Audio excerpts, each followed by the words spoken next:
Hey students, welcome back to my channel Fearless Studies, and as we are starting chapter number 6, and that is life processing, in which we have discussed something about the information or introductory part about this chapter, and also we have discussed about nutrition, in which autotrophic and heterotrophic nutrition we are discussing, and in autotrophic nutrient we have also discussed photosynthesis and different activity regarding photosynthesis. Now today we are discussing about how do organisms obtain their nutrition, क्योंकि हमने last में heterotrophic nutrition पे and किया था। अभी वो heterotrophic nutrient कैसे वो एनिमल ऑब्टेन करता है, इसके बारे में हमें यहाँ पे आज स्टडी करनी है। So here the food and the way it is obtain differ, the digestive system is different in various organisms. Like the food, क्योंकि कोई वेजिटेरियन है कोई नॉन वेजिटेरियन है, तो उनके अकॉर्डिंग उनका फूड जो है उसमें भी डिफरेंस होगा।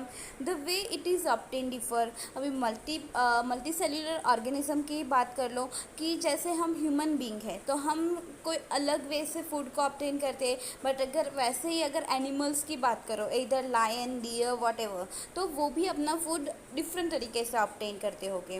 The digestive system is different in various organisms. जो उनका डाइजेस्टिव सिस्टम है, जैसे समझ लो कि यहाँ पे आपको सिंगल सेल्यूलर ऑर्गेनिज्म अमीबा का एग्जाम्पल दिया है, तो कभी भी पॉसिबल नहीं कि अमीबा का जो डाइजेस्टिव सिस्टम है वो और ह्यूमन बींग का डाइजेस्टिव सिस्टम है वो कभी सेम हो सके। तो ये वेरियस जो ऑर्गेनिजम्स है उसमें भी डाइजेस्टिव सिस्टम जो है वो डिफरेंट रहेगा। In single celled organisms, the food may be taken in by the entire surface। जो मैंने आपको इंट्रोडक्टरी पार्ट चलाया था, जब इंट्रोडक्टरी पार्ट में मैंने आपको बोला था कि सिंगल सेलुलर ऑर्गेनिज्म है तो उनकी जो पूरी सरफेस है वो एनवायरनमेंट के साथ कांटेक्ट में रहती है, तो इसकी वजह से वो पूरी सरफेस से अपनी जितनी भी लाइफ प्रोसेसेस है वो कर सकती है। बट जैसे जैसे कॉम्प्लेक्सिटी इंक्रीज होती जाती है वैसे वैसे स्पेशलाइज फंक्शन के लिए स्पेशलाइज ऑर्गन वहाँ पर प्रेजेंट रहते हैं। जैसे कि समझ लो कि अपना ही डाइजेस्टिव सिस्टम है जिसमें माउथ से लेके फिर stomach, large intestine, small intestine, सारे डिफरेंट ऑर्गन है, और सारे डिफरेंट ऑर्गन है तो उनके फंक्शन भी डिफरेंट रहेंगे। बट फाइनल उनका गोल क्या है कि वो जो भी फूड उन्होंने बाहर से ऑब्टेन किया है, जो भी न्यूट्रिएंट ऑब्टेन किया है, उसमें से उनको एनर्जी चाहिए तो वो उनको मिल रहा है। Okay, so here first example is amoeba take in food using temporary finger like extension of the cell surface which fuse over the food particle forming a food vacuole। जैसे कि समझ लो यहाँ पे अमीबा है और ये इसका फूड है। ओके, अभी अमीबा को ये फूड को कंज्यूम करना है तो वो क्या करेगा, टेम्पररी फिंगर लाइक स्ट्रक्चर, यहाँ पे देखो ये दो टेम्पररी फिंगर लाइक स्ट्रक्चर बना है which is known as pseudopodia. तो ये जो स्यूडोपोडिया क्या करेगा कि पूरे जो फूड है उसको कवर कर लेगा, देखो यहाँ पे, और जो भी फूड है उसके अराउंड एक वैक्यूल बना लेगा which is also known as food vacuole. Now that food vacuole fuse with cytoplasm of amoeba, and जो भी फूड मटेरियल है वो अभी सेल में रिलीज हो चुका है, जो भी इंपॉर्टेंट न्यूट्रिएंट है वो ऑब्टेन कर लेगा, और जो भी अनवांटेड या वेस्ट मटेरियल है उसको सेम ऐसे ही सरफेस के थ्रू बाहर निकाल लेगा। तो यहाँ पे वही लिखा है, inside the food vacuole complex substance are broken down into smaller one. जैसे हमने आगे भी पढ़ा था कि जब भी हमें न्यूट्रिएंट को एब्जॉर्ब करना है, उसमें से एनर्जी बनाना है, तो हमें पहले कॉम्प्लेक्स स्ट्रक्चर का सिंपल फॉर्म में कन्वर्ट करना पड़ेगा with the help of enzyme, और जब भी वो सिंपल फॉर्म में बन जाएगा उसके बाद वो मटेरियल इजीली एब्सॉर्ब हो सकता है। तो यहाँ पे जो फूड वैक्यूल है उसमें वही काम होता है कि ये जो फूड पार्टिकल है, जो भी कॉम्प्लेक्स सब्सटेंस है, वो कॉम्प्लेक्स सब्सटेंस का सिंपल स्ट्रक्चर में कन्वर्ट होता है, एंड उसके बाद वो साइटोप्लाज्म में डिफ्यूज़ हो जाता है। द रिमेनिंग अनडाइजेस्टेड मटेरियल, मैंने आपको पहले ही बोला कि जो वेस्ट मटेरियल है, is move to the surface of the cell and throw out. जैसे ये अंदर गया है वैसे ही जो भी वेस्ट मटेरियल है वो सरफेस के पास आएगा और सरफेस से बाहर निकल जाएगा। ये तो बात हुई अपने अमीबा की, और अमीबा का यहाँ पे फिगर में दिखाया अभी है कि कैसे अमीबा फूड को ऑब्टेन करता है, डाइजेस्ट करता है और एब्जॉर्ब करता है, एंड देन उसको एक्सक्रीट करता है। But paramecium is also single cell organism. तो पैरामीशियम में क्या होता है, unicellular organism, the cell has a definite shape. हमने बोला कि स्लीपर लाइक स्ट्रक्चर होता है, यहाँ पे अगर अमीबा की बात करें तो वो इरेगुलर है, बट पैरामीशियम है उसका डेफिनेट स्ट्रक्चर होता है, that means slipper like structure. And food is taken in at a specific spot, इसके लिए स्पेसिफिक स्पॉट होता है। यहाँ पे पूरी सरफेस से वो फूड एब्जॉर्ब कर सकता है with the help of pseudopodia, but यहाँ पे एक स्पेसिफिक स्पॉट प्रेजेंट है। Food is move to this spot by the movement of cilia. Cilia क्या स्ट्रक्चर होता है कि पूरी जो पैरामीशियम की सरफेस होती है उस पे हेयर लाइक स्ट्रक्चर होते हैं, तो वो जो हेयर लाइक स्ट्रक्चर है उसकी हेल्प से जो भी फूड मटेरियल बाहर एनवायरनमेंट में प्रेजेंट है वहाँ से मूव करके ये जो स्पेसिफिक स्पॉट है वहाँ तक लाने का काम सिलिया करती है, which is cover the entire surface of the cell. Here you can see in the figure the hair like structure is covering whole the surface of the paramecium and it has definite shape। okay, अभी ये जो cilia है वो क्या करेगा कि ये specific food spot है जिसको फूड वैक्यूल्स भी बोला गया है, तो वहाँ से फूड अंदर जाएगा, फिर वो फूड जो है वो एसिडिक बनेगा। जैसे हमारे में भी होता है ना कि हम बोलते हैं कि HCl हमारे स्टमक में प्रेजेंट होता है, तो इसकी वजह से हमारा फूड एसिडिक बनता है। तो ये जब फूड वैक्यूल्स के थ्रू ये अंदर फूड वैक्यूल्स के थ्रू उसको एसिडिक बनाया जाता है, उसमें डाइजेशन होगा, अल्कलिनिटी रीएस्टैब्लिश। अल्कलिनिटी क्यों रीएस्टैब्लिश करने की ज़रूरत है, क्योंकि एसिडिक है तो उसको न्यूट्रलाइज तो करना पड़ेगा, और उसको न्यूट्रलाइज करने के लिए यहाँ पे अल्कलिनिटी एस्टैब्लिश करनी पड़ती है। और जो भी डाइजेशन हो गया उसके बाद जो भी इम्पॉर्टेंट मटेरियल है वो साइटोप्लाज्म के थ्रू एब्जॉर्ब हो जाएगा, और जो भी वेस्ट मटेरियल है वो आप यहाँ पे देख सकते हो कि बाहर सरफेस के थ्रू ही एक्सपेल आउट हो रहा है। तो सेम जैसे अमीबा में था वैसे ही है, बट यहाँ पे एक स्पेसिफिक स्ट्रक्चर होता है जिसको हम स्पेसिफिक स्पॉट होता है जिसके थ्रू यहाँ पे फूड का अब्जॉर्प्शन होता है, डाइजेशन होता है, एंड देन उसका जो वेस्ट मटेरियल है वो एक्सपेल्ड आउट होता है। सो अभी तक हमने जो भी बात की वो सिंगल सेल ऑर्गेनिज्म के लिए था, इधर वो अमीबा हो या फिर पैरामीशियम हो, दोनों सिंगल सेल ऑर्गेनिज्म हैं।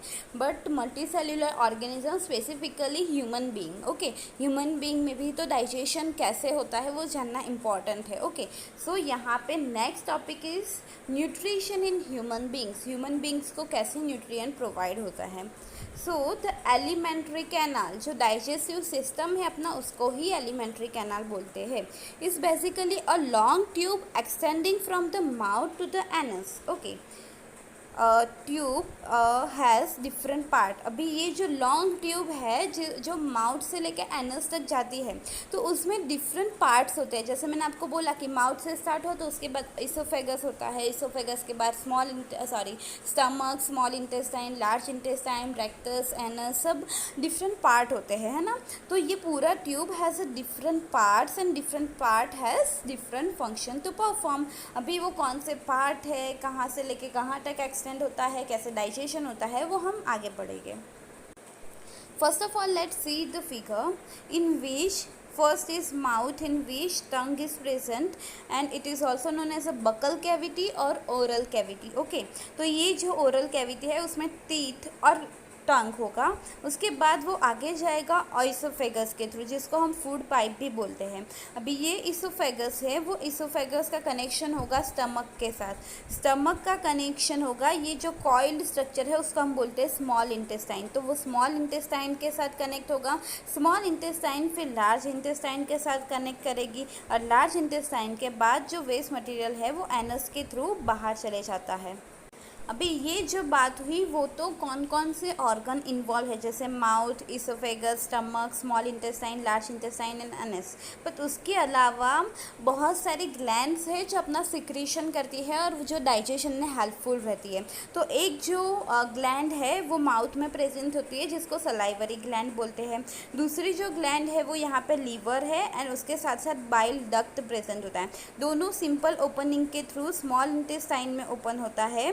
और यहाँ पे दूसरा जो है वो पैनक्रियास है, वो भी एक ग्लैंड है जो अपना सिक्रेशन ये स्मॉल इंटेस्टाइन में करती है। उसके अलावा एक और ग्लैंड्स प्रेजेंट होती है जो इंटेस्टाइन, ये जो स्मॉल इंटेस्टाइन है उसकी वॉल में प्रेजेंट होती है। तो मेन ये 3 ग्लैंड्स है, first one is salivary gland, second one is liver, and liver और बाइल डक्ट को एक में ही काउंट किया जाता है, and third one is pancreas. तो ये स्ट्रक्चर आपको याद रखना पड़ेगा। सबसे पहले उसकी जो सीरीज़ है है वो याद रख लो कि सबसे पहले माउथ, फिर स्टमक, फिर small intestine, large intestine and anus. उसके बाद उसकी जो 3 इंपॉर्टेंट ग्लैंड्स है, जो salivary glands present in mouth, liver जो है यहाँ पे प्रेजेंट है, एंड पेनक्रियास जो स्टमक के एग्जैक्ट नीचे प्रेजेंट है। तो वो आपको याद रखने का ज़रूरत है।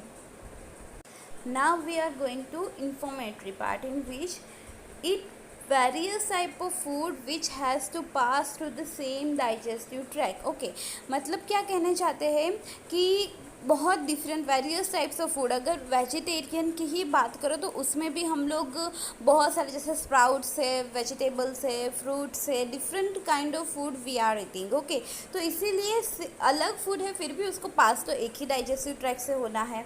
The food has to be processed to generate particles which are small and of the same texture and it is achieved by crushing the food with our teeth. अभी यहाँ से क्या स्टार्ट होगा कि 1 बाय 1 कौन सा ऑर्गन कौन सा फंक्शन प्ले करता है उसके बारे में आपको यहाँ पे दिखाया गया है। तो सबसे पहले with the help of teeth, okay, teeth की हेल्प से सबसे पहले जो भी पार्टिकल, जो भी फूड मटेरियल आया है उसका स्मॉल पार्टिकल में कन्वर्ट करना पड़ता है with the same texture. Okay, अभी ये जो लाइनिंग होती है ना, पूरा एलिमेंट्री कैनाल है वो सॉफ्ट होती है। इनर लाइन जो अगर आप देखो ना तो वो सॉफ्ट होती है, और उसके अलावा फूड जो है वो भी वेट रहता है कि जिसकी वजह से ये जो कैनाल है उसमें से इजीली पास हो सके।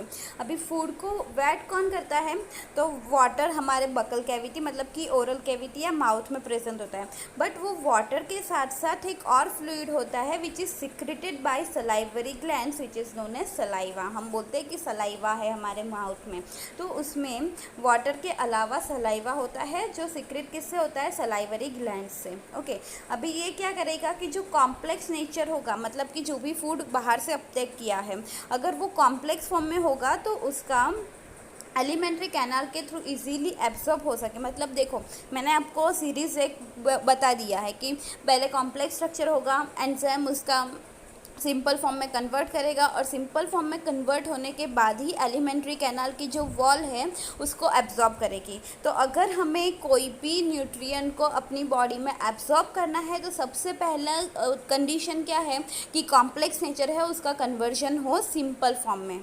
Okay, so this is done with the help of biological catalyst which is known as the enzymes. The saliva contain an enzyme called salivary amylase that break down starch which is a complex molecule to give sugar. मतलब समझ लो कि starch है, starch को degrade करने के लिए amylase अपने saliva में प्रेजेंट है which is also known as salivary amylase. वो अमाइलेज स्टार्च के ऊपर एक्ट करता है और वो स्टार्च का सिंपल शुगर में कन्वर्ट कर देता है, क्योंकि हमें पता है स्टार्च जो है वो कॉम्प्लेक्स शुगर है, उसको सिंपल फॉर्म में कन्वर्ट करेंगे तभी जाके वो एब्जॉर्ब हो पाएगा। तो वो सिंपल फॉर्म में कन्वर्ट कौन से एंजाइम के थ्रू होता है, तो दैट इज सलाइवरी अमाइलेज। यहाँ पे आपको एक एक्टिविटी दिखाई जो एक बार हम देख लेते हैं। Okay, so here in activity 6.3 what you have to do test tube लेनी है। 1 is test tube A and 2 is test tube B। अभी दोनों में 1 ml स्टार्च सॉल्यूशन ऐड करना है। ओके, याद है ना स्टार्च सॉल्यूशन हमने फोटोसिंथेसिस में भी, मतलब सॉल्यूशन नहीं बट हमने बोला था कि फोटोसिंथेसिस का एंड प्रोडक्ट जो कार्बोहाइड्रेट होता है उसका स्टोर जो होता है वो स्टार्च के फॉर्म में होता है, तो वही सेम स्टार्च है, उसका 1 ml सॉल्यूशन लेना है। अभी जो फर्स्ट टेस्ट ट्यूब है उसमें सलाइवा ऐड करना है और दूसरी टेस्ट ट्यूब में कुछ ऐड नहीं करना है। तो क्या होगा कि ये जो सलाइवा है उसमें सलाइवरी अमाइलेज होगा, तो वो अमाइलेज स्टार्च का डिग्रेड कर देगा। तो अगर टेस्ट ट्यूब ए की बात करें तो उसमें स्टार्च प्रेजेंट नहीं रहेगा, बट अगर टेस्ट ट्यूब बी की बात करें तो उसमें तो हमने अमाइलेज मतलब कि एंजाइम ऐड ही नहीं किया। अगर एंजाइम ऐड नहीं किया है तो स्टार्च का किसी और सिंपल शुगर में कन्वर्ट ही नहीं रहेगा। और उसके बाद जैसे हमने आयोडीन टेस्ट किया था फोटोसिंथेसिस में, तो अगर आयोडीन टेस्ट करेंगे तो आयोडीन सिर्फ स्टार्च का डिटेक्शन करता है। ओके, तो टेस्ट ट्यूब ए में तो स्टार्च का कन्वर्जन हो गया सिंपल शुगर में, तो वहाँ पे कोई स्टार्च नहीं रहा, तो वहाँ पे कोई ब्लूइश कलर भी नहीं आएगा। बट अगर टेस्ट ट्यूब बी की बात करो तो वहाँ पे हमने कोई एंजाइम ऐड नहीं किया है in the form of saliva, कोई भी एंजाइम हमने ऐड नहीं किया है, तो जो स्टार्च सॉल्यूशन है वो टेस्ट ट्यूब में वो वैसा का वैसे ही रहेगा। इसीलिए अगर बी में हम आयोडीन डालेंगे तो वो ब्लूइश कलर फॉर्म करेगा। तो इससे हम पता लगा सकते हैं कि सलाइवरी अमाइलेज कितना इंपॉर्टेंट है स्टार्च को सिंपल शुगर में कन्वर्ट करने के लिए। Next, So here you can see the saliva contain an enzyme called the salivary amylase that break down starch which is a complex molecule to give us sugar. उसके अलावा mouth में एक और चीज़ present है, that is the muscular tongue. What is the function of muscular tongue? And that is mixing of food. And second one कि जब भी हमारे माउथ में च्यूइंग हो रहा है तो एट दैट टाइम जो भी फूड मटेरियल है उसको माउथ में अच्छे से मूव करने के लिए भी मस्कुलर टंग यूजफुल रहती है. ओके, तो ये अपना यहाँ पे माउथ फिनिश किया. माउथ में हमने टीथ पढ़ा, टंग पढ़ा और उसमें स्पेशली एक एंजाइम प्रेजेंट होता है सलाइवा में जिसको हम बोलते हैं सलाइवरी अमाइलेज, उसके बारे में पढ़ा. अभी नेक्स्ट है it is necessary to move the food in a regulated manner along the digestive tube so that it can be processed properly in each part. अभी यहाँ पे माउथ पे तो जो अपना डाइजेशन होना है हो गया, बट उसके बाद इसोफेगस है या फिर आगे के जितने भी पार्ट है वो पार्ट में भी तो रेगुलेटेड मैनर में फूड को मूव करवाना पड़ेगा, तभी जाके हर एक पार्ट में फूड का प्रोसेसिंग होके उसका एब्जॉर्प्शन होगा और हमें एनर्जी मिलेगी. तो वो जो मूवमेंट होता है उसको हम बोलते हैं पेरिस्टाल्टिक मूवमेंट. अभी पेरिस्टाल्टिक मूवमेंट आपको एक फिगर के थ्रू एक्सप्लेन करती हूँ, आपको ज़्यादा समझ में आएगा. सो हियर यू कैन सी, समझ लो कि ये अपनी फूड पाइप है जिसको हमने इसोफेगस बोला है. तो यहाँ पे ये फूड मटेरियल है. अभी क्या होगा कि फूड जहाँ पे प्रेजेंट है उसके ऊपर का जो पोर्शन होगा वो कॉन्ट्रैक्ट करेगा तो इसके ऊपर फोर्स आएगा नीचे जाने के लिए, फूड को नीचे जाने के लिए फोर्स आएगा. और यहाँ जहाँ पे फूड प्रेजेंट है वो रिलैक्स कंडीशन में, देखो यहाँ पे लिखा भी है एरिया ऑफ कॉन्ट्रैक्शन. जहाँ पे फूड प्रेजेंट है उसके ऊपर कॉन्ट्रैक्शन होगा और जहाँ पे फूड प्रेजेंट है वो वाला एरिया रिलैक्सेशन होगा. तो अगर ऊपर से हम कॉन्ट्रैक्ट करेंगे तो ये फूड नीचे की तरफ मूव करेगा. अभी थोड़ा नीचे की तरफ मूव किया, फिर देखो यहाँ पे यहाँ से अभी नीचे की तरफ मूव किया है तो फिर से ऊपर से कॉन्ट्रैक्ट होगा और नीचे का एरिया जो है वो रिलैक्स कंडीशन में होगा. तो ये जो मूवमेंट है मसल कॉन्ट्रैक्शन और मसल रिलैक्स करके जो फूड को आगे पुश करने की प्रोसेस है उसको हम बोलते हैं पेरिस्टाल्टिक मूवमेंट. और यहाँ पे देखो लिखा है फूड बोलस. दैट मीन्स कि जो पार्शियली डाइजेस्टेड फूड मटेरियल है ना उसको हम बोलते हैं फूड बोलस. तो आई होप कि आपको पेरिस्टाल्टिक मूवमेंट ये फिगर के थ्रू इजीली समझ में आ गया हो. So now from the mouth के बाद जो दूसरा ऑर्गन है वो स्टमक है. Okay, oesophagus just food pipe है, वो दो ऑर्गन मतलब कि माउथ को स्टमक के साथ कनेक्ट करने के लिए होता है. तो माउथ के बाद अगर दूसरा ऑर्गन जिसमें फंक्शन हो सकता है तो वो है stomach. Through the food pipe और इसोफेगस जो माउथ है वो स्टमक के साथ कनेक्ट हो रहा है थ्रू द फूड पाइप और oesophagus. Stomach is a large organ. समझ लेना, स्टमक जो है ना वो एक्चुअली क्या है, स्टोरिंग मटेरियल है. जो भी फूड आता है ना अनडाइजेस्टेड या पार्शियली डाइजेस्टेड फूड होता है ना उसका स्टोर स्टमक में होता है. तो इसीलिए वो जो है वो लार्ज ऑर्गन है और उसकी जो वॉल है ना वो एक्चुअली इलास्टिक होनी चाहिए. इलास्टिक क्यों? क्योंकि अगर ज़्यादा अमाउंट में फूड आया है तो उसको भी तो स्टोर करना पड़ेगा. अगर कम है तो कोई प्रॉब्लम नहीं है, बट अगर ज़्यादा अमाउंट में फूड आया तो उसकी वॉल को अगर इलास्टिक होगी तो वो ज़्यादा फूड भी स्टोर कर सकता है. तो इसीलिए यहाँ पे लिखा है the stomach is a large organ which expand when food enters it. Okay, the muscular wall of the stomach help in mixing the food thoroughly with more digestive juice. अभी हमने माउथ में सलाइवरी ग्लैंड्स की saliva देखी, ठीक है ना. वैसे ही अगर स्टमक की बात करो तो स्टमक में होता है डाइजेस्टिव जूस. ओके, और वो डाइजेस्टिव जूस है उसका जो भी फूड है पार्शियली डाइजेस्टेड फूड है उसके साथ इजीली मिक्स हो जाए, इसीलिए उसकी वॉल जो होती है वो मस्क्यूलर होती है. अभी ये जूस कहाँ से सीक्रेट होता है तो वो सीक्रेट होता है गैस्ट्रिक ग्लैंड से. और गैस्ट्रिक ग्लैंड्स कहाँ पे प्रेजेंट होती है? वॉल में. मतलब सिंपल समझ लो कि स्टमक की वॉल है, स्टमक की वॉल में गैस्ट्रिक ग्लैंड्स प्रेजेंट है और वो गैस्ट्रिक ग्लैंड्स जो है वो डाइजेस्टिव जूस सीक्रेट कर रही है. और वो डाइजेस्टिव जूस में क्या क्या प्रेजेंट है वो यहाँ पे लिखा है. First one is hydrochloric acid, that is HCl.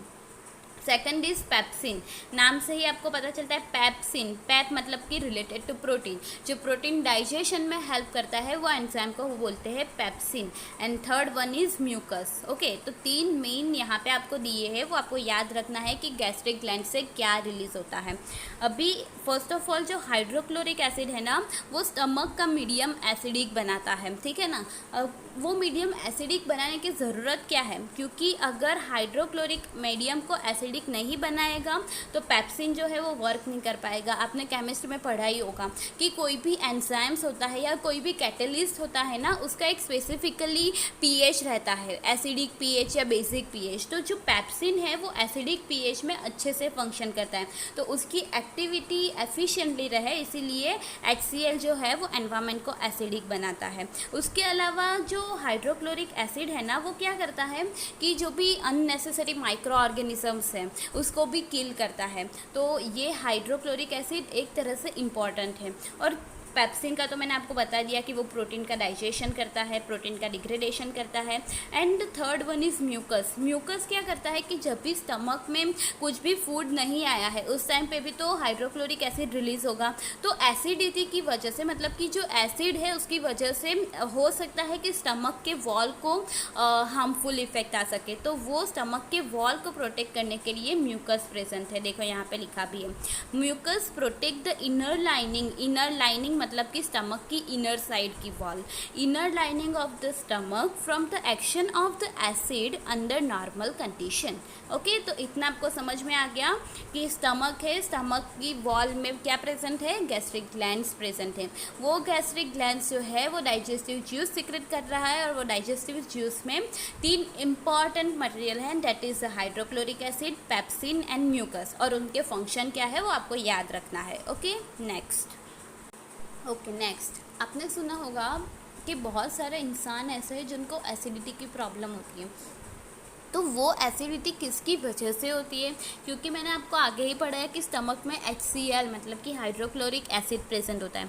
तो वो हाइड्रोक्लोरिक अगर ज़्यादा अमाउंट में प्रोडक्शन होना स्टार्ट कर दे तो उसकी वजह से हमारे पूरा जो स्टमक है वो इन्फ्लेम्ड हो जाता है। हम बोलते हैं कि वो अग्नि ज्वाला होती है, वैसी फीलिंग आती है। तो वो एसिडिटी HCl का लेवल हाई हो जाने की वजह से होती है। ओके, तो अगर एसिडिटी हुई है तो हम लोग हमेशा बोलते हैं कि जब भी एसिड चीज़ है उसको न्यूट्रलाइज करना है तो हमें अल्कलाइन चीज़ ऐड करनी पड़ेगी, मतलब एसिड प्लस अल्कलाइन होगा तभी जाके वो न्यूट्रलाइज होगा। तो इसीलिए हमें जो भी मेडिसिन मिलती है एसिडिटी के लिए वो हमेशा अल्कलाइन नेचर की होती है, तभी जाके न्यूट्रलाइज रिएक्शन हो सकता है। ओके, तो यहाँ तक था अपना स्टमक। उसके बाद जो नेक्स्ट है वो है स्मॉल इंटेस्टाइन। अभी ये स्मॉल इंटेस्टाइन जो है ना वो पूरे जितना भी डाइजेस्टिव सिस्टम है या एलिमेंट्री कैनल है उसका सबसे इम्पॉर्टेंट पोर्शन है। और स्टमक और जो स्मॉल इंटेस्टाइन है वो दोनों एक दूसरे के साथ स्फिंक्टर मतलब ऐसे मसल्स होते हैं जो सिंपल ऐसे समझ लो, यहाँ पे फिगर में दिखाया है। So look here, you can see the internal sphincter, external sphincter and internal veins। वो क्या करते हैं, स्पिंक्टर्स, ये जो है एक्चुअली लार्ज इंटेस्टाइन जिसको हम कॉलन बोलते हैं, और जो एनस मतलब कि जहाँ से वेस्ट मटेरियल रिलीज होता है, वो दोनों के बीच के स्पिंक्टर्स की बात है। तो यहाँ पे कैसा होता है, स्पिंक्टर्स जो होते हैं ना वो सारी जगह पे सेम होते हैं, इसीलिए मैं आपको ये स्ट्रक्चर दिखा रही हूँ क्योंकि ये ज़्यादा डिस्टिंग्विश है। तो ये जो स्पिंक्टर्स है ना वो एक्चुअली गेट के जैसा काम करते हैं। जब भी मटेरियल वहाँ से पास नहीं होना होता है तो वो बंद कर देते हैं, रास्ता जो होता है उसको ब्लॉक कर देते हैं। बट जब भी वहाँ पे जो डाइजेस्टेड फूड है उसको अभी आगे जाना है तो एट दैट टाइम स्फिंक्टर्स जो है वो रिलैक्स हो जाते हैं, और वो रिलैक्स होने की वजह से वो पैसेज ओपन हो जाता है और वो फर्दर आगे डाइजेस्टिव सिस्टम में आगे बढ़ता है। ओके, तो ये स्फिंक्टर है, आपको समझ में आना चाहिए।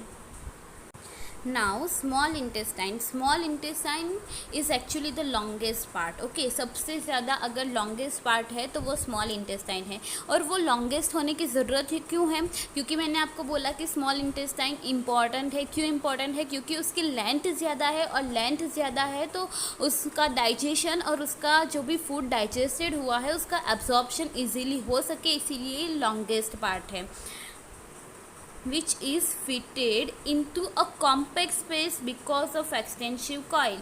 मैंने आपको आगे फिगर दिखाई थी, उसमें आपने देखा था कि जो स्मॉल इंटेस्टाइन था वो एकदम कॉइल, एक्सट्रीमली कॉइल स्ट्रक्चर में था और वो एक छोटी सी कॉम्पैक्ट स्पेस में फिट था। The length of the small intestine differ.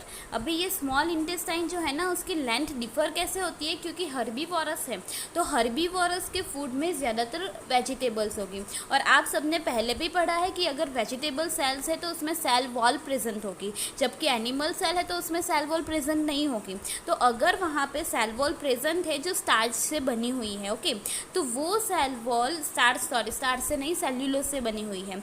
तो अगर वो सेल्यूलोज की सेल वॉल को डिग्रेड करना है तो उसके लिए हमें ज़्यादा टाइम जाएगा। बट अगर एनिमल्स की बात करें तो एनिमल्स में सेल वॉल ही नहीं है, और अगर वहाँ पे सेल वॉल नहीं है तो वो इजीली डाइजेस्ट हो जाएगा। तो इसीलिए जो हम कार्निवोरस या ओमनिवोरस से उनका जो स्मॉल इंटेस्टाइन है उनकी लेंथ कम होती है। बट अगर हर्बीवोरस की बात करें तो हर्बीवोरस में हमें सेल्यूलोज की सेल वॉल को भी डाइजेस्ट करने की ज़रूरत रहती है। तो इसकी उसी वजह से उनका जो इंटेस्टाइन होता है वो लेंथ में ज़्यादा होता है। You can see in this figure digestive system in herbivorous. उसमें देखो ये स्टमक के बाद ये पूरा स्मॉल इंटेस्टाइन बताया है यहाँ तक का।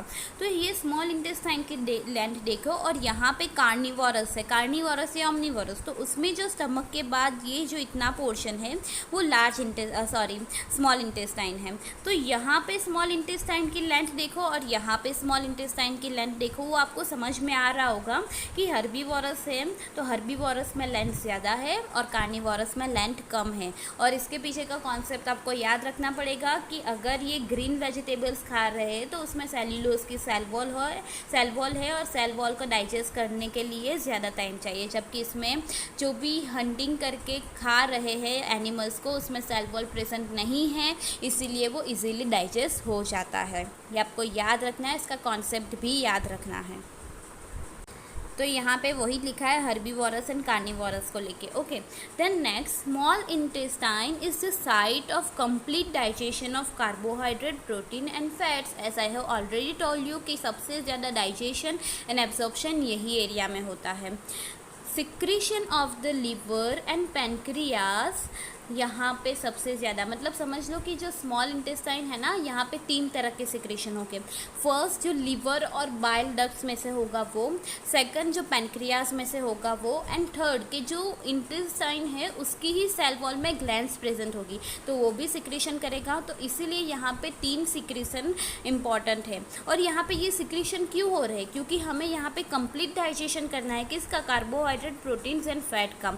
और कंप्लीट डाइजेशन करना है तो इसके लिए हमें बायो कैटलिस्ट या एंजाइम भी ज़्यादा चाहिए होगा। तो इसीलिए यहाँ पे सबसे हाईएस्ट सिक्रेशन होता है। अभी क्या है कि जो हमने स्टमक में देखा, स्टमक में HCl मतलब कि हाइड्रोक्लोरिक एसिड प्रेजेंट है, इसकी वजह से जितना भी फूड मटेरियल है वो एसिडिक हो चुका है। बट जब भी वो स्मॉल इंटेस्टाइन में आएगा तो वो फूड को अल्कलाइन होना ज़रूरी है, क्योंकि अल्कलाइन होगा ना तभी जाके जो पैनक्रियाज में से पैनक्रियाटिक एंजाइम सिक्रेट हो गए वो एक्ट कर पाएगा। जैसे पेप्सिन जो है उसको एसिडिक एनवायरनमेंट चाहिए एक्शन करने के लिए, वैसे ही अगर पैनक्रियाटिक एंजाइम्स जो है जो पैनक्रियाज में से हुए हैं उनको एक्ट करने के लिए अल्कलाइन एनवायरनमेंट चाहिए। और ये जो अल्कलाइन एनवायरनमेंट है वो कौन प्रोवाइड करेगा? लीवर। कैसे? तो लीवर और बाइल डक्ट मिलके एक बाइल जूस सीक्रेट करते हैं। वो बाइल जूस जो है वो फैट के ऊपर एक्ट करते हैं, फैट जो होता है ना उसके ऊपर रिएक्शन करते हैं। और वो बाइल जूस जब भी फैट के ऊपर रिएक्शन करते हैं ना, जैसे आपको पता है कि हमने सबसे पहले माउथ में ही बोला था कि हमारा जो भी डाइजेस्टिव सिस्टम है वो वाटर कंटेंट बेस है। और आपने केमिस्ट में पढ़ा भी होगा कि हाइड्रोफिलिक में ही डिसॉल्व होता है और हाइड्रोफोबिक में ही डिसॉल्व होता है। तो फैट जो है वो तो हाइड्रोफोबिक है और हमारा जो डाइजेस्टिव सिस्टम है वो तो हाइड्रोफिलिक है। तो फैट जो है वो ग्लोब्यूल्स के फॉर्म में हमारे डाइजेस्टिव सिस्टम में जाएंगे। तो सबसे पहले लार्ज ग्लोब्यूल्स हो गए, वो लार्ज ग्लोब्यूल्स का बाइल जूस में जो भी एंजाइम्स हो गए वो लार्ज ग्लोब्यूल्स का ब्रेक डाउन करके स्मॉल ग्लोब्यूल्स बनाएंगे। क्योंकि लार्ज ग्लोब्यूल्स है तो उसके ऊपर एंजाइम्स वर्क नहीं कर सकते, तो उसको स्मॉल ग्लोब्यूल्स बनाना पड़ेगा। और स्मॉल ग्लोब्यूल्स बनेंगे तो इसकी वजह से एंजाइम्स एक्ट कर पाएंगे और इसी वजह से ये जो अल्कलाइन एनवायरनमेंट है वो स्मॉल इंटेस्टाइन में प्रोवाइड होगा। और ये जो प्रोसेस है ना, जो फैट का इमल्सिफिकेशन होना, वो इमल्सिफिकेशन सॉप के डर्ट के ऊपर इमल्सिफिकेशन एक्शन है उसके साथ सिमिलर है। ओके, तो ये बात हो गई हमने बाइल जूस की जो हमें लिवर और बाइल डक्ट्स में से मिलता है। अभी लिवर और बाइल डक्ट ने अपना काम कर दिया, फैट को डिसॉल्व कर दिया या डिग्रेड कर दिया और उसकी वजह से पूरा एनवायरनमेंट जो है वो अल्कलाइन बन गया। अभी अल्कलाइन एनवायरनमेंट है तो अभी पेनक्रियाटिक एंजाइम्स जो पेनक्रियाटिक जूस में प्रेजेंट हो गए, ठीक है ना, तो अभी उसकी एक्शन आएगी। Here pancreas secrete pancreatic juice, okay, which contain enzymes like, अभी कौन से pancreatic enzymes हो गए, तो उसमें फर्स्ट है ट्रिप्सिन जो है वो डाइजेशन करेगा प्रोटीन का। पहले पेप्सिन ने प्रोटीन का डाइजेशन किया, ठीक है ना, वो डाइजेशन करके स्मॉलर फॉर्म में बने। अभी वो जो स्मॉलर फॉर्म है उसका फर्दर डाइजेशन होगा ट्रिप्सिन की हेल्प से, और वो उसका और भी स्मॉल कंटेंट में कन्वर्ट करेगा। और दूसरा है लाइपेज जो लिपिड फैट के ऊपर एक्ट करेगा, ठीक है ना। तो हमने देखा कि जो बाइल ज्यूस जो लार्ज ग्लोब्यूल्स है फैट के, उसको स्मॉल ग्लोब्यूल्स में कन्वर्ट कर रहे हैं, और अभी स्मॉल ग्लोब्यूल्स है तो इसके ऊपर इजीली कोई भी एंजाइम एक्ट कर सकता है। तो यहाँ पे जो फैट के स्मॉल ग्लोब्यूल्स पे एक्ट करेगा वो कौन सा एंजाइम होगा, लाइपेज एंजाइम, जो आपको याद रखना है। तो 2 हो गया, फर्स्ट हुआ बाइल जूस, सेकंड हुआ पेनक्रियाटिक जूस। अभी थर्ड है इंटेस्टिनल जूस, जो इंटेस्टाइन की वॉल में जो ग्लैंड्स प्रेजेंट है वो सिक्रेट करेगी। वो क्या करेगी कि finally convert the protein two amino acid, complex carbohydrates into sugar and fats into fatty acids and glycerol. ये आपको याद रखने की ज़रूरत है कि फाइनली कन्वर्जन जो प्रोटीन का अमाइनो एसिड में होता है, कॉम्प्लेक्स कार्बोहाइड्रेट का ग्लूकोज में होता है, और जो फैट्स है उनका फैटी एसिड एंड ग्लिसरॉल में होता है। ये आपको MCQ में भी आ सकता है, ओके।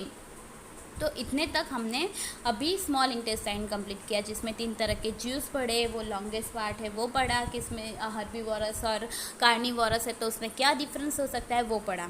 इसीलिए स्मॉल इंटेस्टाइन इंपॉर्टेंट है, वो आपको याद रखना है। Now next, the digested food is taken up by the wall of the intestine. अभी फूड जो है वो डाइजेस्ट हो गया, स्मॉल इंटेस्टाइन में हमने बोला कंप्लीट डाइजेशन होगा, तो यहाँ पे फूड का डाइजेशन हो गया। अभी ये फूड जो डाइजेस्ट हुआ है ना, उसको इंटेस्टाइन की वॉल एब्जॉर्ब भी करेगा, ओके। और वो एब्जॉर्प्शन किसकी वजह से होगा, विली की वजह से। और विली क्या है, small intestine has a numerous finger like projection. अभी एक सिंपल स्ट्रेट लाइन में वॉल होगी और एक वॉल में ऐसे फिंगर लाइक स्ट्रक्चर बाहर होंगे, तो किनका सरफेस एरिया ज़्यादा होगा, जिसमें फिंगर लाइक प्रोजेक्शन होंगे, ओके। तो वो सरफेस एरिया ज़्यादा होगा तो एब्जॉर्प्शन भी ज़्यादा होगा, इसीलिए जो इनर वॉल है वो विली स्ट्रक्चर की होती है। देखो यहाँ पे लिखा भी है, which increase the surface area for absorption. The villi are richly supplied with blood vessels. Blood vessels की ज़रूरत क्या है, क्योंकि हमने बोला कि विली एब्जॉर्ब कर रही है, तो विली ने जो डाइजेस्टेड फूड है जो सिंपल फॉर्म में है उसको तो एब्जॉर्ब कर लिया। अभी वो जो एब्जॉर्ब किया हुआ फूड है उसको बॉडी के सारे ऑर्गन या सारे पार्ट तक कौन पहुंचाएगा, ब्लड, क्योंकि पूरे बॉडी में एक ब्लड ही ऐसा है जो इजीली मूव कर सकता है बॉडी में। तो वो जो डाइजेस्टेड फूड है वो अभी जाएगा ब्लड स्ट्रीम में, specifically in blood vessel, okay, which take the absorbed food to each and every cell of the body where it is utilized for obtain energy। जो हमारा मेन गोल था कि हमें एनर्जी चाहिए, ठीक है ना, तो अभी एनर्जी हमें मिल जाएगी। और उसके अलावा क्या है, building up new tissue and repair of old tissue, मतलब कि जो हमने मेंटेनेंस और रिपेयर के लिए भी एनर्जी चाहिए वो भी हो गया। तो अपना जो मेन गोल है वो यहाँ पे फुलफिल होता है। अभी जो अनएब्सॉर्ब और जो हम बोलते हैं कि वेस्ट मटेरियल है उसका क्या होगा, so the unabsorb food is send into the large intestine. Small intestine के बाद लार्ज इंटेस्टाइन में आएगा, तो उनका भी जो इनर वॉल है ना वो विली स्ट्रक्चर का होगा, और वो क्या करेगा कि जो ज़्यादा अमाउंट में वाटर होगा ना वो वाटर को एब्सॉर्ब कर लेगा। तो वाटर को एब्सॉर्ब कर लेगा, उसके बाद भी जो वेस्ट मटेरियल बचा है ना जो सेमी सॉलिड फॉर्म में होता है, ठीक है ना, तो वो waste material is remove from the body via the anus. The exit of this waste material is regulated by the anal sphincter. जो मैंने आपको फिगर में दिखाया कि लार्ज इंटेस्टाइन और एनल्स जो है उनके बीच में भी स्पिंक्टर प्रेजेंट होता है जो उनका मूवमेंट को रेगुलेट करता है, जैसे स्मॉल इंटेस्टाइन और स्टमक के बीच में होता है। तो यहाँ पे अपना डाइजेस्टिव सिस्टम या एलिमेंट्री कैनाल जो है वो फिनिश होता है, बट उसके अलावा एक स्मॉल टॉपिक है that is the dental caries. अभी ये डेंटल कैरीज क्या होता है, आपने टूथ का स्ट्रक्चर पढ़ा होगा, ठीक है ना। तो वो टूथ जो होता है ना, उसमें इनेमल का जो वाइट कलर का, अपने टूथ में जो वाइट कलर का पोर्शन होता है ना, वो इनेमल होता है। और इनेमल के एग्जैक्ट नीचे डेंटाइन होता है, और डेंटाइन के भी नीचे जो है ना वो वहाँ पे सारी नर्व्स प्रेजेंट होती है। ओके, तो अभी क्या होगा कि अगर बैक्टीरिया जो है ना, देखो यहाँ पे से स्टार्ट करते हैं।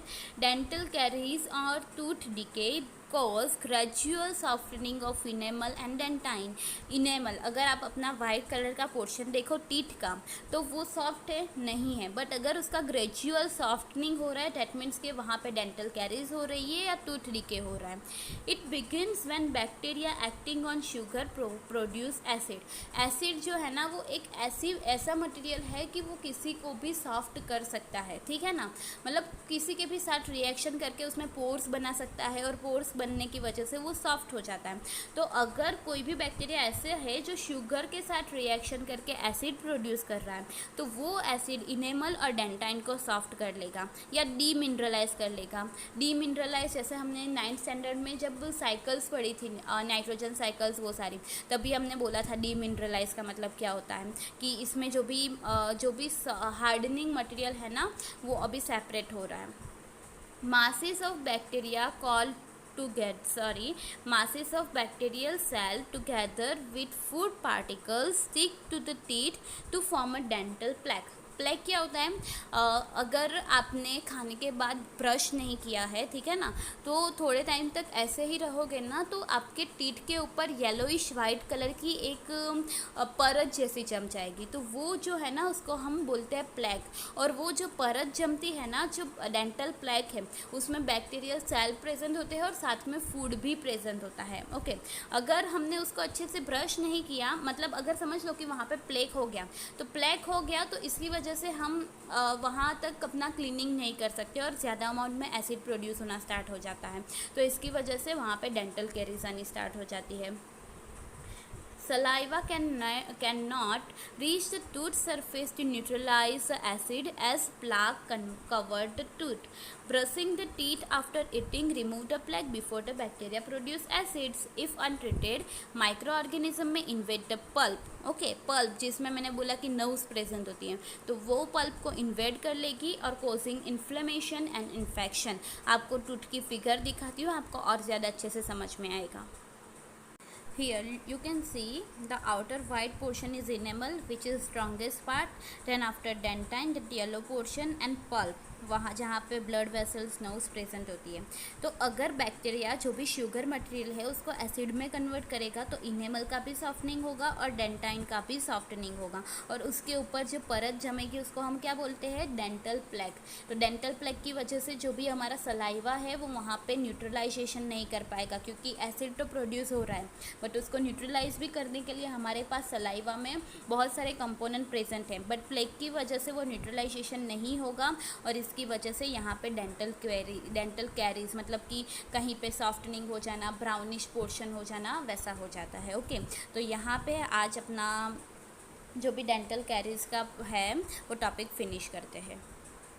So here is summary, handwritten summary of the digestive system और human alimentary canal। तो आप इसके भी थ्रू जा सकते हो, यहाँ पे शॉर्ट में मैंने सब कुछ लिखा है, बट सबसे पहले आप वो पढ़ लेना, उसके बाद समरी पे जाना। Okay,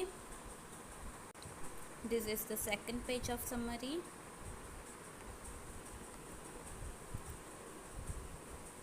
and this is the last page of summary. Okay, तो सबसे पहले आप जो मेन टॉपिक है वो कंप्लीट करो, और उसके बाद आप ये समरी देखोगे, आपको बहुत इजीली समझ में आएगा। Thank you so much. And आपको कुछ भी क्वेरी हो तो आप मुझे कमेंट करके पूछ सकते हैं।